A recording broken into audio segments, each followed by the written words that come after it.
चलो बढ़िया है। तो जैसा कि अभी धोलेरा में जो डॉक्यूमेंटेशन होते हैं, है ना, वो मेजर 4 तरीके के डॉक्यूमेंट होते हैं धोलेरा में। सबसे पहला जो डॉक्यूमेंट होता है वो एनए होता है। उसके बाद होता है एनओसी, फिर टाइटल क्लियर, देन फिर होता है गवर्नमेंट अप्रूव्ड प्लान पास। उसके बाद पांचवा भी एक बहुत इंपॉर्टेंट होता है, जिसको हम म्यूटेशन भी कहते हैं, प्रॉपर्टी कार्ड भी कहते हैं। इसके कुछ और भी नाम है जिसको अभी हम स्टेप बाय स्टेप डिटेल में समझेंगे। अब धोलेरा में अगर हम जमीन परचेज कर रहे हैं या गुजरात में कहीं भी जमीन परचेज कर रहे हैं, तो यहाँ पे सबसे पहले, क्योंकि यहाँ का जो सीन है ना, कि गुजरात के किसानों की जमीन केवल गुजरात के ही फार्मर खरीद सकते हैं, किसान खरीद सकते हैं खेती पर्पस के लिए। अदर कोई पर्सन खरीद नहीं सकता। अगर कोई बाहर से है, उसकी एक पीढ़ी या 2 पीढ़ी धोलेरा में या पूरे गुजरात में कहीं भी रह रही हो, तो वो भी नहीं खरीद सकती एग्रीकल्चर जमीन। समझिएगा, है ना, वो भी एग्रीकल्चर जमीन नहीं खरीद सकते। तो यहाँ पे अगर कोई व्यक्ति जमीन परचेस करेगा जो गुजरात के अदर स्टेट का रहेगा, ठीक है, तो उसको सबसे पहले जमीन का एनए कराना पड़ता है। या फिर ये समझे कि जो एग्रीकल्चर की जमीन होगी, फिर उसको एग्रीकल्चर के रूप में ना यूज करके उसको मल्टीपर्पज में यूज कर सकते हैं। जैसे कि आपका रेजिडेंशियल एक्टिविटी के लिए ले सकते हैं, कॉमर्शियल एक्टिविटी के लिए ले सकते हैं, या फिर अगर कोई इंडस्ट्रीज वगैरह सेटअप करना हो तो इंडस्ट्रियल पर्पज से वो एक्टिविटी कर सकते हैं जमीन पर। ठीक है। अब इसको मैं एक एक करके आप लोगों को स्क्रीन शेयर कर करके दिखाऊंगा। ठीक है, देन फिर आप लोगों को और अच्छे से क्लियरिटी मिलेगी। है? क्योंकि जब हम कोई भी जमीन परचेज करते हैं, कोई भी जमीन हम परचेज करते हैं, तो उसमें सबसे पहले पहले जो होता है वो रहता है हमारा टाइटल क्लियर। पहले उस जमीन की हम पूरा टाइटल रिपोर्ट निकलवाते हैं। एक मिनट, स्क्रीन शेयर हो रही है मेरी? Yes sir. चलो, हम ले लेते हैं अभी फॉरेस्ट वैली का ही, ठीक है। ये इसका टाइटल क्लियर, ठीक है। अब ये जो टाइटल क्लियर होता है ना, इससे क्या है, ओनरशिप का पता चलता है। ओनरशिप मतलब मालिकाना हक किसका है प्रेजेंट टाइम में। ठीक है, ये टाइटल क्लियर होता है, इसी तरीके का होता है, आप लोग बड़े देख के समझ सकते हैं। ठीक है, ये टाइटल क्लियर होता है। ये कौन निकालता है? एडवोकेट निकालता है। कौन निकालता है ये? जो आपके अनुभवी वकील होते हैं, एडवोकेट होते हैं ना, वो सारी चीजें तहसील से निकलवाते हैं, निकालते हैं। ठीक है, जैसे यहाँ पे एडवोकेट का आप देख सकते हैं, जगदीश भूसा करके हैं एडवोकेट, ठीक है। ये, तो ये जो टाइटल रिपोर्ट होता है, इसको कहीं कहीं chain clear, title clear, title report, अलग अलग नाम से इसको जानते हैं। ठीक है, तो अब इसमें क्या रहता है, ये 1-2 साल का नहीं निकलता। ये कम से कम, ये हालांकि डेवलपर के ऊपर भी डिपेंड करता है कितने साल का वो सामने वाला कंपनी है, सामने वाला डेवलपर निकलवा रहा है टाइटल रिपोर्ट। तो ये मैक्सिमम निकलता है 30 साल तक का। धोलेरा में 25 से 30 साल तक निकल रहता है, तो अब बड़ी बढ़िया रहता है मतलब। तो इसमें क्या है कि पूरी टाइटल रिपोर्ट निकल के आ जाती है कि सबसे पहले जमीन, मतलब जमीन के ओनर सबसे पहले कौन थे, फिर उसके बाद किसके पास जमीन आई, उसके बाद ओनर कौन हुए, देन फिर उसके बाद ओनर कौन हुए, अभी प्रेजेंट टाइम में उस जमीन का मालिकाना हक किसके पास में है। ये पूरा टाइटल क्लियर के उसमें आता है, जिससे कि ये क्लियर होता है कि अभी जैसे इस पर्सन के पास करंट में ये जमीन है, और देन इसके बाद फिर जो परचेस करेगा उसके नाम पे ये जमीन जाएगी। जैसे यहाँ देख पा रहे हैं आप, ये देख रहे हैं टाइमलाइन, यस सर। 1995 से 2026 तक का पूरा ये टाइमलाइन दिया हुआ है कि इतने समय का ये पूरा निकला हुआ है। इसमें अब अलग अलग पेज पे अलग अलग चीजें गाइड की हुई है ना। पहले किसके नाम पे थी, फिर उसके बाद किसके नाम पे हुई। यहाँ पे डिटेल देखिए, कुछ कुछ डिटेल आपको देखने को मिलेगा। ये सारी चीजें इस तरीके से, ये टाइटल रिपोर्ट होता है ना, जिसमें पूरा डिटेल रहता है A to Z। इस जमीन किसके नाम पे है, क्या चीजें हैं, सर्वे नंबर वगैरह, विलेज वगैरह, ये सारी चीजें इसके थ्रू आप देख सकते हैं, वेरीफाई करा सकते हैं। ये देखिए, बहुत पुराना कागज है, पहले ऐसे ही चलते थे, आप लोग यस। देखे होंगे, यस। है ना। यस, इस तरीके से अभी आप जाएंगे ना, तो जहां भी ऑनलाइन चीजें नहीं है, या फिर जहां पे ऑफलाइन ज्यादा चीजें होती है ना, तो तहसील में या फिर जहां रजिस्टर ऑफिस वगैरह होते हैं, इस तरीके के पूरे कागज पड़े होंगे, इस तरीके वाले जमीनों के। जहाँ के थोड़े वैसे हो जाते हैं, तो उसको फिर जिरोक्स करके ऐसे कर लेते हैं। ये देख रहे होंगे आप लोग, है ना, यस। ये सारी चीजें। हाँ, इस तरीके से पूरा आपका टाइटल रिपोर्ट होता है, ये अच्छे खासे पेज का होता है। देखो ये देख सकते हैं 96 पेज का है, जिसमें पूरी डिटेल दी रहती है ये सारी चीजें। तो यहाँ पे ये आपका टाइटल रिपोर्ट हो गया, इस तरीके की टाइटल रिपोर्ट होती है। अब जब एक जमीन की धोलेरा में या गुजरात में कहीं भी जमीन परचेज कर रहे हैं, वैसे हम धोलेरा का एग्जांपल लेके चलते हैं, है ना। तो अब धोलेरा में जब हम जमीन देख रहे हैं तो उसका पहले टाइटल क्लियर चेक करते हैं, जिससे कि हमें जिसका जो ओनर है उसके बारे में हमें डिटेल मिल जाती है कि एक्चुअल में अभी ओनर कौन है ना। और इसका वो निकालने का काम किसका रहता है, जो अनुभवी वकील रहते हैं वही पूरा टाइटल रिपोर्ट निकालते हैं, जो थोड़े एक्सपीरियंस वाले रहते हैं वही, है ना। उसके बाद फिर आता है एनओसी की प्रक्रिया। अब एनओसी में क्या रहता है ये भी आप लोग समझ लीजिए, है ना। एनओसी का पूरा नाम पहले लिख लीजिए आप लोग, नो ऑब्जेक्शन सर्टिफिकेट, है ना। अब इसको चेक कैसे किया जाता है, ये कैसे होता है, एनओसी लिया कैसे जाता है, तो इसमें क्या रहता है ना, सर्वे नंबर। अब सर्वे नंबर समझ रहे होंगे आप लोग, जमीन का एक सर्वे नंबर होता है, यस। और विलेज के नाम से इसकी पूरी डिटेल निकलती है, ठीक है। किस गांव में जमीन है किसान की, और सर्वे नंबर क्या है, जमीन का खेत नंबर क्या है, जैसे अदर भाषा में अदर एरिया में खसरा खतौनी नंबर भी बोलते हैं, यूपी साइड से जो वो रिलेट कर पा रहे हैं, है ना। ये होता है। तो अब इसमें क्या रहता है ना, इसमें पूरी डिटेल चेक होती है कि जमीन के आप मतलब ओनर का तो होता ही होता है, इस पे किसी प्रकार का कोई बैंक का लोन तो नहीं है, कोई मतलब ये समझिए कि आपके यहाँ तक प्रॉपर रोड रास्ते आ रहे हैं कि नहीं आ रहे हैं, है ना।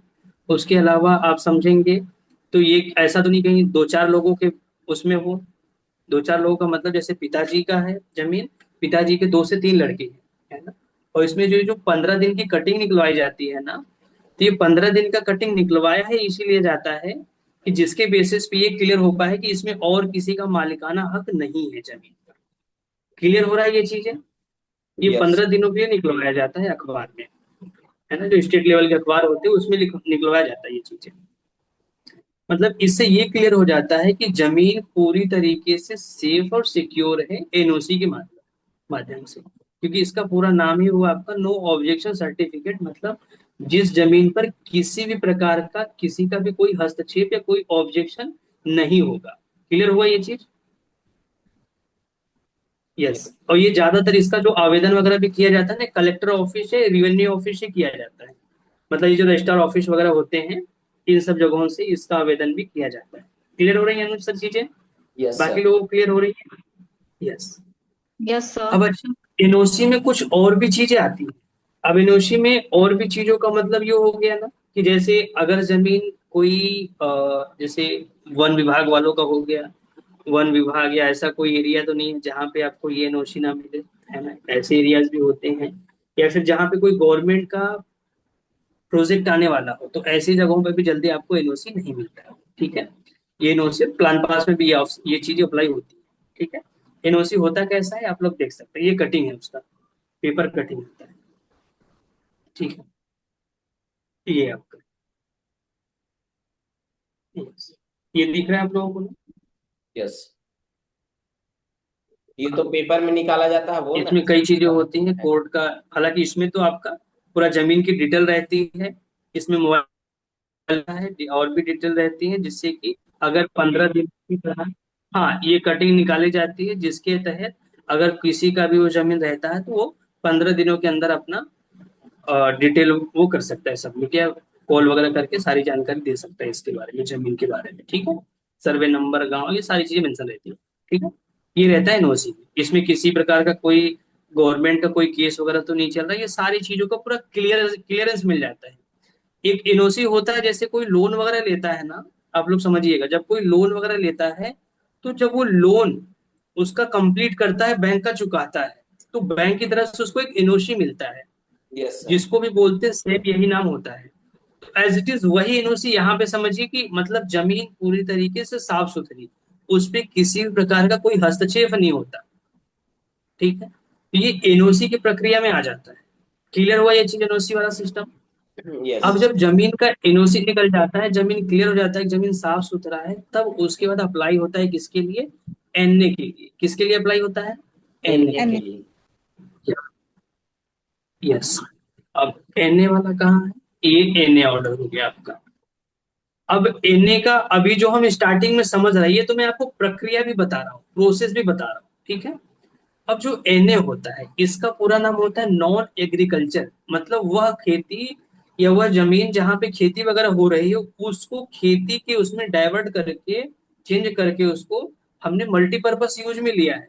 अब मल्टीपर्पज यूज का सीन हो गया कि हम जिस बेसिस पे उसका एनए करा रहे हैं, अगर हम रेजिडेंशियल के लिए एनए करा रहे हैं, हम अगर आप इंडस्ट्रियल के लिए एनए करा रहे हैं, कॉमर्शियल के लिए एनए करा रहे हैं, सबके लिए अलग अलग तरीके हैं। अब इसका भी जो सबमिशन होता है, जो एनए कराने की प्रक्रिया होती है, इसके लिए भी एक अलग से शुल्क लगता है, और ये भी कलेक्टर ऑफिस से होता है, ठीक है। आवेदन होता है इसका। तो ये पैसा कौन देगा सर? क्लियर हो रहा है?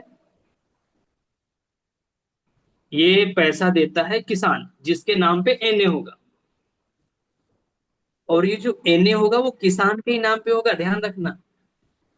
जो एनए होगा वो किसान के ही नाम पे होगा, और किसान ही इसका पैसा पे करता है, ठीक है। और अजय सर, अगर क्लियर मान हुआ है? लीजिए हम रेसिडेंशियल पर्पस के लिए एनए करवाएं और प्लान चेंज हो गया कॉमर्शियल पर्पस यूज करने के लिए, तो फिर सर? हाँ, तो उसके लिए फिर अलग सिस्टम, अलग से फिर से फीस लगेगी आपकी। ओ। फिर उसमें सर आप ये चीज सब ऐड करा सकते हैं या नए सिरे से करा सकते हैं। जी। जी मैम, क्या कर रहे हैं? सर ये समझ में नहीं आया कि किसान क्यों पे करेगा, उसके नाम तो ऑलरेडी जमीन है। मैम, किसान जब जमीन जो रहेगी ना, किसान इसलिए पे करेगा क्योंकि वो जमीन को बेचने वाला है। अब उस जो सामने वाले को बेचेगा, वो क्या है कि वो जिस भी पर्पज से लेगा, बट इसमें किसान के नाम पे ही तो जमीन का एने हो रहा है ना। अब जी। इसमें तो आपका सवाल है, इसमें दो मतलब निकलेंगे सारिका में। इसके दो यस। मतलब क्या निकलेंगे? अब देखिए, यहाँ पे आवश्यकता की चीज होती है। अगर किसान को नीड है अपनी जमीन को बेचने की, तो किसान पैसा लगा के नहीं कराएगा। अगर कोई बिल्डर या कोई डेवलपर किसान की जमीन परचेस कर रहा है, तो वो क्या करेगा कि डेवलपर ना, कि वो किसान को पैसे देगा कि भैया इसका एनए कराओ, और ये जमीन मेरे को रजिस्ट्री करानी है ना। तो इसमें एग्जैक्ट देखा जाए तो पैसा तो किसान को ही देना पड़ता है, बट अगर कोई डेवलपर बिल्डर जल्दी में उसमें है कि मेरा जल्दी काम हो जाए, तो फिर वो खुद पैसा दे के करवाता है। क्लियर हुआ ये चीज? यस। इसके क्यों लिए सर भी वो अलग अलग सीन होते हैं। क्यों सर जी जिसको जी। वो परचेज कर रहे हैं उससे नहीं ले सकता है? क्या कह रहे हैं सर, क्या नाम? सर जिसको वो परचेज कर रहा है अपनी जमीन को, जी उससे जी। भी तो ले सकता है ना, वो रजिस्ट्रार वगैरह यस, जिसमें। मैंने आपको दोनों केस बता दिए ना। जरूरत की चीजें हैं। अगर आप समझो, आप अगर आपको किसी चीज की जरूरत है मेरे से, ठीक है, तो आप चाहोगे कि मेरा आपका काम जल्दी हो जाए। सही बात है। Yes sir. अब हम्म। जैसे अपनी फर्म ने क्या किया यहाँ पे, और भी जो कई कंपनियां वो क्या करती है मैम ना, कि एक तो अगर किसान की जरूरत है, किसान अपने हिसाब से चीजें बेचेगा, तो किसान पैसा दे के खुद इन्हें कराएगा, ठीक है। और जब किसान की नीड नहीं है, आपकी नीड है, आप उससे परचेस करना चाह रहे हैं, उस जो रेट देगा किसान उस रेट में, तो उसमें भी एने का भी पैसा आपको ही देना पड़ेगा किसान को। ओके। किसान आपसे ही लेगा, फिर भैया आप ही दो एने का पैसा, मैं इन्हें अपने नाम पे करवा दूँ। तो बिल्कुल। दोनों केस में बन जाते हैं चीजें, है ना। मतलब यहाँ पे मेन मुद्दा आप ये समझिए मैम ना, कि जो एनए होगा वो किसान के ही नाम पे होगा, मेन मुद्दा ये समझिए आप, ठीक है। Yes sir. यस, है ना। और बाकी एनओसी और टाइटल रिपोर्ट के थ्रू ही आपका एनए की प्रक्रिया होती है, क्योंकि इसमें सारी डिटेल रहती है। आपका सर्वे नंबर, गांव का नाम, मालिक कौन है, ये सारी डिटेल रहती है, ठीक है। अब ये तीन डॉक्यूमेंट हो गए जो कंपलसरी होते हैं धोलेरा में। अच्छा, ये जो तीन डॉक्यूमेंट हमने अभी जिक्र करे हैं, एनए, एनओसी, टाइटल की, ये सभी जमीनों पे अप्लाई होते हैं, समझिएगा। कोई अगर यस सर। 10,000 गज ले रहा है, 20,000 गज ले रहा है, 50,000 गज ले रहा है, लाख गज ले रहा है, तो हर किसी के लिए तीनों डॉक्यूमेंट कंपलसरी रहेंगे। क्लियर हो रहा है ये चीज? चाहे वो यस किसी सर। पर्पज से ले। अब यहाँ पे एक डॉक्यूमेंट और कंपलसरी कब होता है?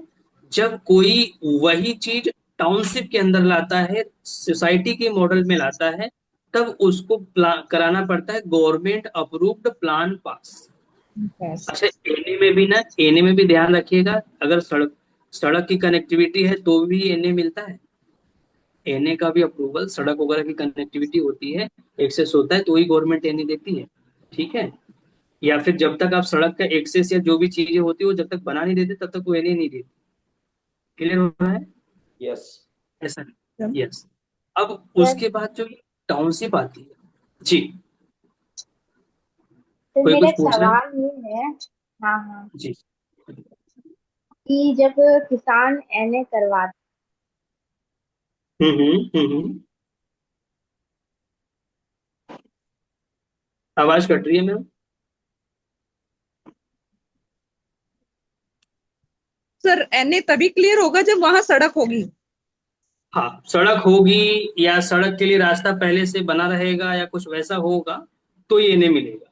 या फिर गवर्नमेंट को आपको दिखाना होगा कि इस तरीके से यहाँ से रास्ता जाएगा और उसका अप्रूवल रहेगा तो आपको इन्हें मिल जाएगा ऐसा। Okay okay. यस। क्योंकि आप समझो ना मैम, मान लो आप टाउनशिप नहीं काटोगे, आपको अगर कोई इंडस्ट्रियल भी लगानी तो भी तो रोड रास्ते चाहिए ना। सर है कि नहीं? अब हम बिना रोड रास्ते के आपको जमीन कहने करा के दे दे, कल को आपको रोड ही नहीं मिले तो आप उस खेत का करोगे क्या लेंगे? है ना? जहाज ये आएंगे। यस। है ना? तो ये सर चीजें ये होती है, ठीक प्लान है। सर ये प्लान प्लास किस ऑफिस में बनता है? अभी अभी वो उसकी अभी उसी का जिक्र करेंगे, थोड़ा सा इसको कंप्लीट प्रोसेस के अजय साथ सर। बताएंगे आपको, ठीक है। Okay sir, okay sir. Question आप लोग लास्ट में लीजिएगा तो कैसा रहेगा? सर तब तक भूल जाते हैं क्या क्या क्वेश्चन करना होता है। क्योंकि ऐसे मीटिंग लंबी हो जाएगी। है ना? यस। यस। तो आप लोग ऐसा करिए ना, भूलना नहीं है, क्वेश्चन को कॉपी में नोट करके रखना है। इसको मैं कंप्लीट करता हूँ क्योंकि सेशन क्या रिकॉर्डिंग होती है तो इसको ज्यादा लंबा नहीं ले जा सकते। तभी आप रिकॉर्डिंग कर अपना क्वेश्चन लिख के रखिए, इसको एंड में ले लेंगे, बढ़िया रहेगा। जिससे कि हर किसी का सवाल भी क्लियर हो जाएगा, हर किसी को प्रॉपर में चीजों की इन्फॉर्मेशन भी हो जाएगी, ठीक है। यहाँ में लास्ट में लेते हैं बिल्कुल। सब। हाँ। और एनए का जो अप्रूवल भी रहता है वो कलेक्टर ऑफिस से मिलता है, उससे संबंधित जो अधिकारी रहते हैं वही इसका परमिशन जारी करते हैं, ठीक है। अब आते हैं टाउनशिप की जो हम भी डिस्कस कर रहे थे। ये तो हो गया, कोई भी अगर एसआईआर के अंदर एसआईआर के बाहर कहीं भी जमीन ले रहा है तो ये तीन डॉक्यूमेंट कंपलसरी है। ये चीज आप इन्वेस्टर को बता सकते हैं, सर ये तीन डॉक्यूमेंट उस जमीन का रहना ही चाहिए, अनिवार्य है। और अगर आप किसी टाउनशिप में जा रहे हैं, प्लॉटिंग मॉडल में जा रहे हैं सर, तो उसके लिए एक चौथा ऑप्शन आता है जो कि होता है government approved plan pass. Plan pass नहीं, गवर्नमेंट अप्रूव्ड प्लान पास, समझिएगा। जहां पे गवर्नमेंट अप्रूवल देगा, गवर्नमेंट परमिशन देता है इस प्लान पास की, ठीक है। अब इसमें क्या रहता है कि जो गवर्नमेंट अप्रूवल देती है, तो गवर्नमेंट जो अप्रूवल देती है तो ये समझिए कि यहाँ पे ये अपने टाउनशिप है, ये अपनी सोसाइटी है। एक मिनट। यस। ये अपनी सोसाइटी है, ठीक है। इस सोसाइटी के बाहर वाला मेन रोड है, बड़े ध्यान से समझिएगा, ये जो बाहर वाला रोड है ना, ये मेन रोड है, रोड एंट्री रोड या फिर वैसा समझ लो, ठीक है, ये वाला। तो इसके सोसाइटी के बाहर तक का जो रोड रास्ते रहेंगे, है ना, सड़क, बिजली, पानी, सीवरेज, ये सारी सुविधाएं कौन देगा? गवर्नमेंट देगा। कौन देगा? गवर्नमेंट। गवर्नमेंट देगा। और इसके अंदर की सारी सुविधाएं कौन देगा? डेवलपर, बिल्डर, जो ये सोसाइटी को डेवलप कर रहा है। बातों को बड़े बारीकी और ध्यान से समझिएगा, ये समझने वाली चीजें हैं, है ना। कि मतलब जो हमारा सोसाइटी डेवलप हो रहा है, जिसका गवर्नमेंट ने प्लान पास किया है, तो उसमें हमें जो अपनी सोसाइटी के पास तक पूरे रोड रास्ते रहेंगे, सारी चीजें गवर्नमेंट करके देगी। और अंदर का जो डेवलपमेंट रहेगा वो डेवलपर है उस सोसाइटी का, बिल्डर करके देगा, जिसको हम एम्यूनिटीज बोलते हैं। क्या बोलते हैं? एम्यूनिटीज। जैसे मैं दिखा भी देता हूँ आप लोगों को, एक मिनट। अमेनिटीज। यस।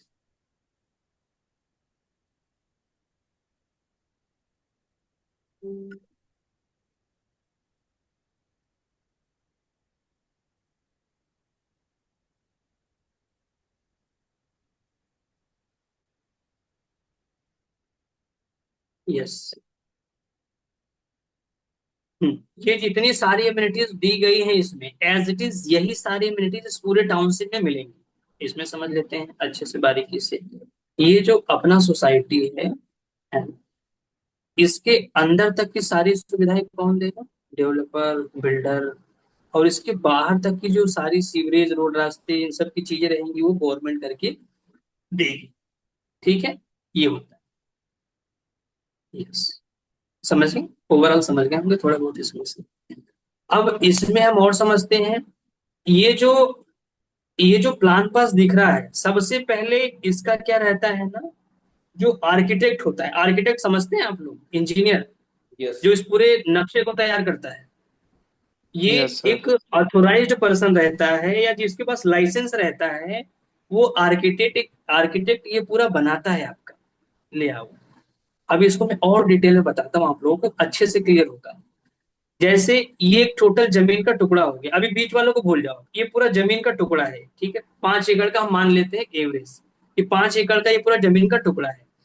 अब इस 5 एकड़ के एरिया में, इसमें क्या है ना, कोई भी जमीन रहता है उसका 10% एरिया, ये इंटरनल चीजें जो मैं बता रहा हूँ अभी आपको, 10% एरिया फिक्स रहता है, 10% एरिया फिक्स रहता है आपका, कॉमन एरिया में जाएगा पूरे एरिया का, ठीक है। तो अब जैसे ये जमीन हो गया आपका टोटल, ठीक है। अब इस 5 एकड़ के जमीन में कितने प्लॉट बनेंगे, टोटल कितने प्लॉट आएंगे, वो पूरा मेंशन रहना चाहिए। पूरे प्लॉट का इस तरीके से पूरा लेआउट बनना चाहिए, इस तरीके से पूरा गार्डन का डिटेल रहना चाहिए, और जो जो एमिनिटीज दे रहे हैं उसके बेसिस पे कितना एरिया छोड़ रहे हैं ये पूरा रहना चाहिए, रोड रास्ते कितने चौड़े दे रहे हैं, इस तरीके का पूरा डिटेल मेंशन रहना चाहिए, ठीक है। ये पूरा डिटेल रहेगा, फिर ये चीजें आपकी जाती हैं ऊपर, या फिर इसकी पूरी जांच होती है यहाँ पे आपके जो रजिस्टर ऑफिस या कलेक्टर ऑफिस से होते हैं लोग, सब रजिस्टर ऑफिस से, वहां से आके इसका पूरा मुआयना करते हैं, पूरी चीजें देखते हैं, ऑन रोड सारी चीजें परफेक्ट होती हैं, देन फिर अप्रूवल मिलता है प्लान पास का, ठीक है। उसके पहले प्लान पास का अप्रूवल नहीं मिलता। अच्छा, अभी समझिए, क्योंकि किन किन केसों में प्लान पास नहीं मिलता है, क्योंकि कुछ ऐसे भी केस होते हैं जिसके लिए आपको कई बार लेआउट अपना चेंज करना पड़ जाता है। ये जो लेआउट देख रहे हैं ना, कई केस में चेंज भी करना पड़ जाता है। चेंज का मतलब ये होता है कि अगर आपकी जमीन से कोई पाइपलाइन जा रही है, क्या जा रही है, पाइपलाइन। जमीन से कोई पाइपलाइन जा रही है, गवर्नमेंट की कोई पाइपलाइन है वो जा रही है, तो उस बेसिस में प्लान पास में आपको थोड़ा सा चैलेंज आएगा, उसको सही करवाना पड़ेगा। क्योंकि कल को मान लो, चलो एग्जांपल बता, कल को मान लो ये पाइपलाइन जा रही है इधर से, चलो इसके थ्रू जा रही है, ठीक है। कल को आपने या किसी ने इसमें इंटरफेयर किया तो फिर दिक्कत हो जाएगी, है कि नहीं। क्योंकि यहाँ पे अगर कहीं भी पाइपलाइन फूटी या कुछ हुआ तो भाई खोद की करने वाले काम तो आगे करेंगे ना, सड़क तो खोदेंगे, अगर सड़क किस में आएगा तो जाहिर सी बात है ना। तो उस रीजन से भी कई बार प्लान पास नहीं मिलता, तो उसके साथ फिर आपको स्ट्रक्चर बनाना पड़ता है ताकि इस पाइपलाइन के लिए अलग से जगह दे पाए आप, उसके लिए फिर अलग से बनानी पड़ती है। अच्छा, ये तो पाइपलाइन हो गई, किसी प्रकार की हो गई, ठीक है। उसके अलावा और कहाँ कहाँ नहीं मिलता, जैसे जहां पे ये जो हाई एक्सटेंशन तार समझते हैं आप लोग, हाई यस। एक्सटेंशन तार, वहां पे प्लान पास नहीं मिलता जल्दी। अब 33। वहां पे अगर प्लान पास कभी कभी मिलता भी, आपने कुछ सोसाइटी में देखा होगा ना, तो ऐसे एरिया में देते जहां पे कोई मकान नहीं रहे, जिस जहां से वो तार गई रहे, है ना, कोई मकान नहीं रहे, वहां पे खेल कूद से संबंधित कोई ऐसा एरिया दे देंगे, ऐसा चीज बना देंगे जिससे कि उससे कोई हानि ना हो उस सोसाइटी के में रहने वालों के लिए, ठीक है। कुछ कुछ केसों में मिलता है एक्सटेंशन वाले में, ठीक है। उसके अलावा और कहाँ नहीं मिलता प्लान पास, ये भी समझ लीजिए। सर तो जैसे इसको नदी वगैरह हो गई। सर इसको यस एक बार मैम। और क्लियर कर दीजिए। क्या ये मैम। तार वाला क्या बताए हैं, क्या रहता है हाई फिर ये? हाई एक्सटेंशन तार जो 45, सर क्या बोलते हैं उसको, 11,000 वोल्टेज 30। बोलते हैं ना सर। 11,000। 30,000, 11,000। हाँ हाँ, जो मैम बड़े बड़े टावर जैसे होते हैं ना खंबे वाले, उसमें जो हाई एक्सटेंशन तार रहते हैं जिसके नीचे से भी जाते तो आवाज आती है बहुत तेज, वैसे वाले जो हाई वोल्टेज के होते हैं, ये खंबे वाले नहीं है जो छोटे वाले अपने इधर लगे रहते हैं, छोटे पोल वाले, वो नहीं, ठीक है। अच्छा, जो चलो, टावर रहते हैं। कोई दिक्कत टावर नहीं, नहीं। अभी मैं आपको ना उसका पिक्चर भी दिखा दूंगा, टेंशन फ्री रहो आप लोग, निश्चिंत रहो, इसको लास्ट में रखेंगे तो बड़ा मजा आएगा, ठीक है। यस। चल, तो अच्छा ये हो गया, कहीं अगर नदी की धारा है, जहाँ नदी वाला एरिया है, कहीं पे तालाब पोखर ये सब चीजें हैं, कहीं गवर्नमेंट का एरिया है, गवर्नमेंट का कोई प्रोजेक्ट आ रहा है, उसमें अगर प्लान पास नहीं मिलेगा, ठीक है, इन सभी एरियाज में, नदी नाले ये सब एरियाज में भी प्लान पास नहीं मिलेगा, उस पर जमीन आ रही होगी तो, ठीक है, क्लियर हो रहा है। Yes sir. और धोलेरा के अंदर जैसे बफर जोन है तो उसमें प्लान पास नहीं मिलेगा, बफर जोन मतलब गांव का एरिया हो गया ना, ग्रामीण एरिया, हम्म। ठीक है। चल, ये सारी चीजें होती है, कुछ चीजें जिसको हमें समझना था, ठीक है। यस। अब इसमें क्या रहता है ना, इसमें 3 लोगों को हस्तक्षेप रहता है। एक तो जो यहाँ पे लाइसेंस जिसको रहती, जो लाइसेंस वाले आपके रहते हैं इंजीनियर या आर्किटेक्ट, उन वही ये पूरा प्लान पास का वो अप्लाई करते हैं। कौन करता है? वही ऑनलाइन पोर्टल के थ्रू प्लान पास का वो करते हैं। ठीक है, इसको थोड़ा सा छोटा करना पड़ेगा, ये साइड है। देखिए यहाँ पे सिग्नेचर भी इन्हीं 3 के रहते हैं। सबसे पहले सिग्नेचर रहेगा इंजीनियर का, जो इसका पूरा स्ट्रक्चर तैयार करेगा, वो आपका शेयर करेगा। वही आपका पूरा ऑनलाइन प्लान पास के लिए पूरा अप्लाई वगैरह सारा कुछ करेगा। उसके बाद रहेगा आपका ओनर का, जमीन के ओनर का, ठीक है, सिग्नेचर। और लास्ट में आता है अथॉरिटी सिग्नेचर, ये वाला। ये सरकारी विभाग की तरफ से रहता है, सरकारी प्राधिकरण की तरफ से रहता है, जो ये अप्रूवल मिलने के बाद कंफर्म हो जाता है कि इसका प्लान पास गवर्नमेंट की तरफ से अप्रूवल मिल चुका है सोसाइटी को। मतलब सोसाइटी के पास में जितनी भी सुविधाएं होगी पूरी गवर्नमेंट करके देगी, सारी चीजें क्लियर है। ठीक है, मतलब इसका नक्शा कभी भी चेंज नहीं होगा, क्लियर हो लेफ्ट चुका। साइड में एक और मोहर क्योंकि है इसको सर। क्या सर? लेफ्ट साइड में एक और मोहर, हाँ वही वही।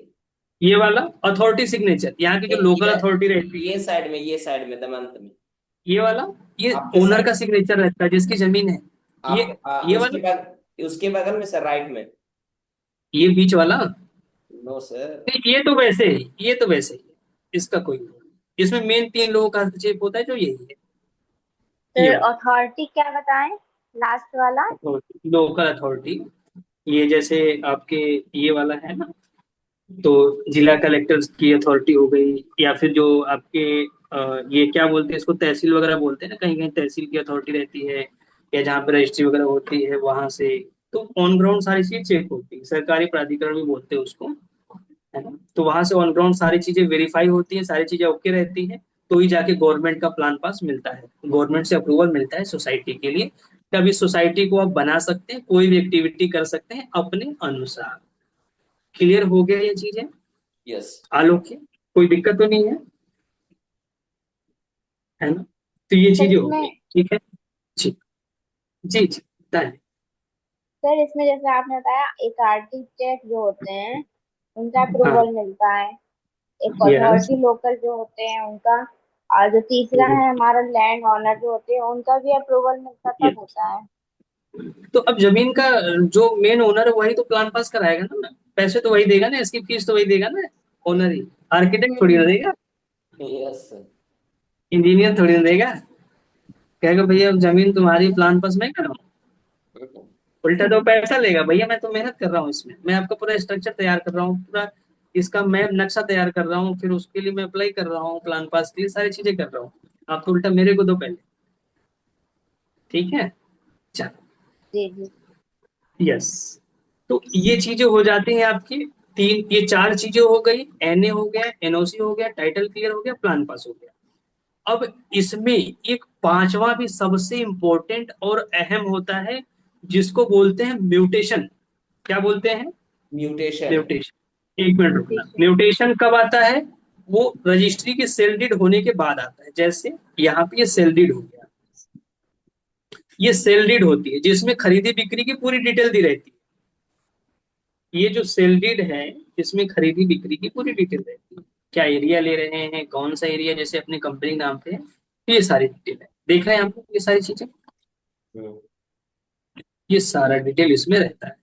इसी तरीके से जो भी इन्वेस्टर परचेस करते हैं ना, तो वहां पे फिर ये जो अभी first purchaser Nistoria Buildcon private limited आ रही है ना, इसकी जगह पे नाम किसका आएगा? जो परचेजर, जो परचेस करेगा इस सोसाइटी में प्लॉट, उनका नाम आएगा।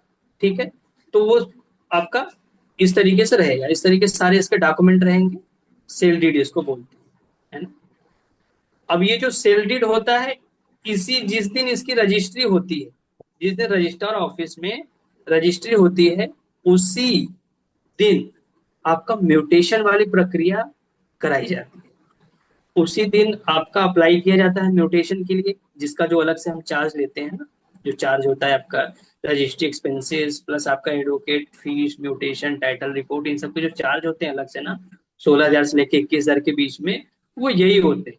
जिसमें म्यूटेशन की प्रक्रिया जिस दिन रजिस्ट्री होती है उसी दिन से अप्लाई कर दिया जाता है ना। और इसकी जो प्रक्रिया का ड्यूरेशन रहता है वो कितने दिन का रहता है? 45 से 90 दिन के अंदर में म्यूटेशन की प्रक्रिया हो जाती है। अब म्यूटेशन को अलग अलग नाम से जानते हैं। अब म्यूटेशन में क्या रहता है ना, कहीं कहीं इसको दाखिल खारिज समझते हैं, कहीं कहीं इसको नामांकन कहते हैं, ठीक है, कहीं कहीं इसको प्रॉपर्टी कार्ड के नाम से भी जानते हैं, ठीक है। और मेन मुद्दा क्या रहता है कि इसमें जो ये नाम हम देखते हैं ना सेल डीड में, ये ऑनलाइन जो गवर्नमेंट का पोर्टल होता है उस पे ये नाम हटके आपका नाम चढ़ जाता है। जैसे ये जो नाम दिया है अभी, ये नाम चढ़ के किसका नाम चढ़ जाएगा, जो उस जमीन को परचेज किया रहेगा करंट टाइम में, उसका म्यूटेशन हो जाएगा, उसका नामांकन हो जाएगा, जमीन प्रॉपर वे में उसी का हो जाएगा कंप्लीटली गवर्नमेंट की तरफ से। ठीक है, क्लियर हो ये क्या चीज। क्या बोलते हैं, एक बार और बताइए। म्यूटेशन बोलते हैं मैम इसी को आपका किसी किसी लैंग्वेज में, कहीं कहीं स्टेट में इसको नामांकन भी बोलते हैं, कहीं कहीं दाखिल खारिज भी बोलते हैं, कहीं कहीं प्रॉपर्टी कार्ड भी बोल देते हैं। तो अलग अलग स्टेट में अलग अलग नाम से जानते हैं, ठीक है। जैसे एनए का भी अलग अलग नाम है, कहीं 143 भी बोलते हैं एनए को, कहीं और भी अलग नाम से भी जानते हैं एनए को, ठीक है, जिसमें लैंड का पूरा कन्वर्जन होता है, लैंड कन्वर्जन, ठीक है। अच्छा, एक सवाल आप लोगों से और भी पूछा जा सकता है, 7/12, 7/12, जिसमें पूरा आपका ये समझिए कि जो हाँ। राजस्व विभाग होता है उसमें पूरी रिकॉर्ड रिकॉर्ड होती है जमीन की। ये म्यूटेशन के बाद आपका 7/12 में नाम जो है वो रजिस्टर्ड हो जाता है। जैसे म्यूटेशन में गवर्नमेंट पोर्टल पे आपका नाम चढ़ा, 7/12 में भी आपका नाम चढ़ जाता है। 7/12 का मतलब होता है जमीन की पूरी डिटेल, जिसमें सर्वे नंबर, गांव, आपका नाम, पूरा डिटेल उसमें मेंशन रहता है, टोटल क्षेत्रफल कितना है, एरिया कितना है जमीन का, ये पूरा टोटल उसमें रहता है। क्लियर हुआ ये चीज। 7/12 भी कभी कभी आपसे इन्वेस्टर सवाल कर सकते हैं, ठीक है। यस, तो ये होता है पूरा डॉक्यूमेंटेशन, जो कि आज के टाइम कोई भी इन्वेस्टर ले रहा है प्रॉपर्टी, ये सारी चीजें उनको पूरा चेक करके उसके बाद प्रॉपर्टी परचेज करनी चाहिए धोलेरा के अंदर। क्लियर हुआ। क्लियर। तो सात यस, बारह में पूरा पीछे का जितने लोगों का रजिस्ट्री है, मतलब जितने लोगों के नाम से है वो पूरा दिखता है ना। तो ये टाइटल रिपोर्ट में सारा आ जाता है। Yes. 7/12 को टाइटल रिपोर्ट भी कहते हैं। नहीं मैं क्वेश्चन लास्ट में लूंगा, अभी निश्चिंत रहिए। टाइटल रिपोर्ट अलग हो गया, एनए अलग हो गया, एनओसी अलग हो गया, 7/12 अलग हो गया, ठीक है। यस, चलो, अभी ये जो डॉक्यूमेंटेशन मैंने बताए हैं लगभग हर किसी को क्लियर हो गया होगा। अब मैं यहाँ पे दो तीन चीजें और बताने वाला हूँ। मैं दो तीन चीजें क्या बताऊंगा, एक तो मैं ये भी बताऊंगा कि यहाँ पे रजिस्ट्री की प्रक्रिया कैसे होती, जैसे मैंने पहले भी आप लोगों को बता रखी है, ठीक है। कोशिश करिए और भी लोग कैमरे पे आ जाइए। तो अब रजिस्ट्री की प्रक्रिया को समझ लेते हैं हम। मैं स्टेप बाय स्टेप बता रहा हूँ जिससे कि आप लोग सीख लीजिए, कल को आपको भी इन्वेस्टर से यही डिटेल लेनी रहेगी, ठीक है। कैसे रहेगा, सबसे पहले कंपनी का करंट अकाउंट का डिटेल भेजा जाता है इन्वेस्टर के पास, जिसमें वो टोकन पे करते हैं 51,000 का। देन उनकी जो प्लॉट नंबर वो पसंद करते हैं वो बुक होता है। बुक होने से पहले उनकी हम केवाईसी डिटेल लेते हैं। केवाईसी डिटेल में क्या क्या आता है, नाम, मोबाइल नंबर, आधार कार्ड, मोबाइल नंबर के साथ ईमेल आईडी भी ऐड कर लीजिए, आधार कार्ड, सर पैन थोड़ा कार्ड, और एक धीरे धीरे थर्ड बताइए, डॉक्यूमेंट। नोट कर। वैसे भी रिकॉर्डिंग हो रहा है तो आपको रिकॉर्डिंग मिल जाएगा, कोई दिक्कत नहीं, ठीक है, निश्चिंत रहिए, है ना। उसके बाद आपका क्या आता है थर्ड डॉक्यूमेंट में। अब जो थर्ड डॉक्यूमेंट रहेगा ना, उसमें आपका वोटर आईडी ले सकते हैं, पासपोर्ट ले सकते हैं, ड्राइविंग लाइसेंस ले सकते हैं, ये सारी डिटेल में से कोई भी डिटेल चलेगा। अच्छा, कुछ इन्वेस्टर होते हैं जिनके पास वोटर आईडी भी नहीं रहता, और ये सब भी नहीं रहते, उनका फिर वो जो पासबुक का फ्रंट फोटो होता है ना, जिसमें उनका भी फोटो दिखता है पासबुक में, जिसमें मुहर वगैरह लगे रहते हैं, तो थर्ड डॉक्यूमेंट के रूप में वो भी चल जाएगा। क्लियर हुआ। यस।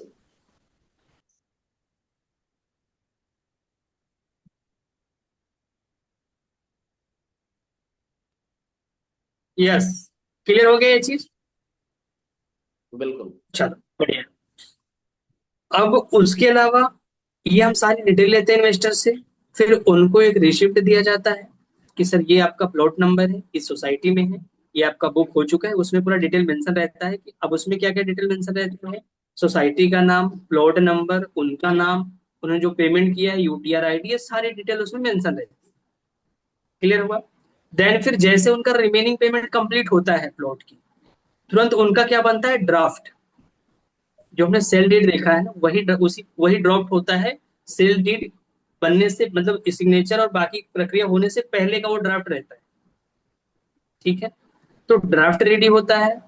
अब चलो मैं एक आध दिखाई देता हूँ, एग्जाम्पल के लिए समझ जाओगे आप लोग। यूट्यूब पर है, दिखाना सही रहेगा। अच्छा, और भी डिटेल तो नहीं दिखा है, बस वही दिखा दो।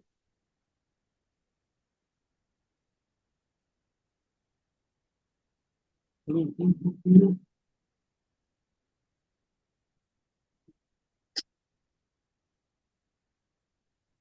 हम्म, ये देखिए, इस तरीके का नहीं, ये तो रिसिप्ट है। अच्छा, इनका भी ड्राफ्ट इनको दिया है। अच्छा, तो इनका ड्राफ्ट देख पाएंगे, नहीं देख पाएंगे तो इनका। अच्छा,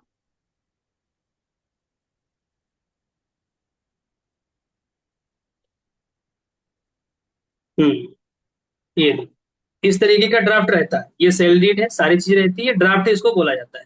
ये पहले इन्वेस्टर को फिर भेजा जाता है जैसे ही पेमेंट होता है। अच्छा, जो कंप्लीट पेमेंट होता है ना, उसका भी रिसिप्ट दिया जाता है उनको। ठीक है, ये बस मैंने आप लोगों को शॉर्ट में दिखाया है। ठीक है, तो उसका भी सामने वाले को रिसिप्ट मिल जाएगा। ठीक है, जो पेमेंट करता है वो सामने वाला।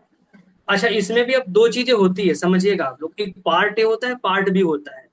तो सोसाइटियों पे डिपेंड करता है कि किसमें कितना पार्ट लग रहा है, क्योंकि इसको जंतरी रेट भी कहते हैं कि सोसाइटी का क्या जंतरी रेट है, कितने पे रजिस्ट्री होगी, कितना पार्ट ए में देना रहेगा, कितना पार्ट बी में देना रहेगा। ठीक है, ये रहेगा। उसके बाद फिर इनको इसी तरीके से ड्राफ्ट दिया जाएगा जनरेट करा के। जैसे ड्राफ्ट में उनका नाम, स्पेलिंग, एड्रेस चेक करके वो कंफर्म करेंगे सर सारी चीजें ओके हैं, फिर वो हमें कंफर्म करेंगे। उसके बाद तुरंत हम क्या करेंगे, ई चालान जनरेट कराएंगे। ई चालान जनरेट कैसे होता है, गवर्नमेंट की पोर्टल से ऑनलाइन हो जाता है। कभी कभी 2-4 घंटे में हो जाता है, कभी कभी 24 घंटे लग जाते हैं। ठीक है, तो जैसे ई चालान निकलता है, उसके बाद ई चालान जनरेट कराने के बाद वही ड्राफ्ट और ई चालान एक साथ उनको भेज दिया जाता है, कोरियर किया जाता है उनके घर पर, क्योंकि धोलेरा में ऑनलाइन रजिस्ट्री होती है। अब जब इन्वेस्टर के घर पे जाएगा कोरियर, तो इन्वेस्टर क्या करेगा, ब्लैक पेन और जो थंब लगाते हैं इंक, वो भी ब्लैक रहना चाहिए। और जो थंब रहेगा वो ब्लैक, मतलब आपका लेफ्ट हैंड का थंब लगेगा। ठीक है, लेफ्ट हैंड का थंब लगता है। उसमें टिक किया रहता है कहाँ कहाँ आपको सिग्नेचर करने, कहाँ आपको फोटो, एक फोटो भी लगेगा, कहाँ फोटो लगाने हैं, कहाँ थंब लगाने हैं। ठीक है, ये सारी चीजें लगाते हैं। उसके बाद वो री करते हैं ऑफिस के एड्रेस पर। जैसे वो रिकोरियर होता है, यहाँ पहुंचता है। उसके बाद रजिस्ट्रार ऑफिस से एक टोकन का डेट लिया जाता है। टोकन का डेट, जिसमें डेट मिलता है रजिस्टर ऑफिस से कि इस दिन उनकी रजिस्ट्री होने वाली है। ठीक है, उसके बाद जो डेट मिलता है उनको, उस डेट को उनकी रजिस्ट्री होती है। रजिस्ट्री के 24 घंटे के बाद उनको क्या मिलता है, उनको मिल जाता है, ये नाम मैं मिस कर जाता हूँ कई बार। अनुसार क्या मिलता है, एक रिसिप्ट मिल जाती है कह सकते हैं, या फिर उनको नाम अभी मेरे को फिर से याद नहीं आ रहा है ना। किसी को याद है अनिल सर? मैं अक्सर बताता इंडेक्स रहता कॉपी हूँ। से index copy. Index copy, index copy मिल जाता है, एक पेज का रहता है। ठीक है, इंडेक्स कॉपी मिलने के बाद 3 से 4 दिन के अंदर आपकी रजिस्ट्री की हार्ड कॉपी ऑफिस आती है। फिर ऑफिस से हार्ड कॉपी आपके पते पर कोरियर कराई जाती है। तो मतलब विद इन 1 वीक के अंदर आपके पास, मतलब जो हार्ड कॉपी रहती है रजिस्ट्री की, वो पहुंच जाती है। और जिस दिन आपकी रजिस्ट्री हुई रहती है, ठीक है, उस दिन क्या रहता है, उस दिन का मैं सीन्स गाइड कर देता हूँ क्या क्या होता है उस दिन। जिस दिन रजिस्ट्री रहती है, उस दिन जो जिसके नाम पे जमीन है, मतलब जो जमीन के ओनर है, जो सोसाइटी के ओनर है, वो रजिस्टर ऑफिस जाएंगे, उनकी प्रॉपर वीडियो रिकॉर्डिंग्स होती है, उसके बेसिस पूरी रजिस्ट्री होती है। जिसके 24 घंटे बाद आप ऑनलाइन पोर्टल पे चेक कर सकते हैं, आपका नाम शो होने लगेगा। ठीक है, और जिस दिन रजिस्ट्री होती है उसी दिन से लेकर 45 से 90 दिन के अंदर आपका म्यूटेशन वाला भी काम हो जाता है। उसी दिन से आपका म्यूटेशन का भी प्रक्रिया फॉर्म सबमिट किया जाता है, प्रोसेस गाइड वो किया जाता है। ठीक है, तो उसके बाद आपका म्यूटेशन वाला भी काम हो जाता है। क्लियर हो गया ये चीज। और उनकी रजिस्ट्री की हार्ड कॉपी पहुंच जाती है उनके पास, इन्वेस्टर के पास। और 45 से 90 दिन के अंदर उनका अगर प्रॉपर्टी कार्ड वगैरह रहता है तो उसका भी एक रिसिप्ट टाइप का मिलता है, प्रॉपर्टी कार्ड की कॉपी होती है, वो फिर आप उनको दे दिया जाता है, वो ऑनलाइन भी चेक कर सकते हैं, वैसे हो जाता है। ये क्लियर हो गया। ये गुजरात में रजिस्ट्री की प्रक्रिया है। यहाँ पे कभी भी इन्वेस्टर को रजिस्टर ऑफिस आने की आवश्यकता नहीं है। अगर इन्वेस्टर कहता है कि सर मैं आऊं आ सकता हूँ रजिस्टर ऑफिस, तो उनको कह सकते हैं सर मोस्ट वेलकम है, आ जाइए, बट आपका रोल नहीं रहेगा। आपका कोई रोल नहीं रहेगा, आप आ सकते हैं, बैठ सकते हैं, सारी चीजें देख सकते हैं किस तरीके से क्या चीजें हो रही हैं, बस आप देख ही सकते हैं। आपका कोई रोल नहीं रहेगा, क्योंकि आपको जो ड्राफ्ट के साथ में, चालान के साथ में चीजें भेजी गई, तो उसमें जो सिग्नेचर थंब हुआ है उसी बेसिस पे आपका सारा काम हो जाएगा, क्योंकि यहाँ पे पूरी रजिस्ट्री की प्रक्रिया ऑनलाइन ही होती है। क्लियर हो गया, यहाँ तक चीजें क्लियर है आलोक के? Yes sir. अब अनुशर मीटिंग को या इसको अभी रिकॉर्डिंग को यहीं पे कर देते हैं। कल हम लैंड ग्रेविंग एक्ट वगैरह के बारे में भी डिस्कस कर लेंगे, है ना? अभी 4-6 मिनट बचे तो आप लोगों के कुछ क्वेश्चन भी ले लेंगे तो सही रहेगा। सेशन को ज्यादा लंबा नहीं ले जाएंगे, नहीं तो सर के ऊपर से जाने लगेगा।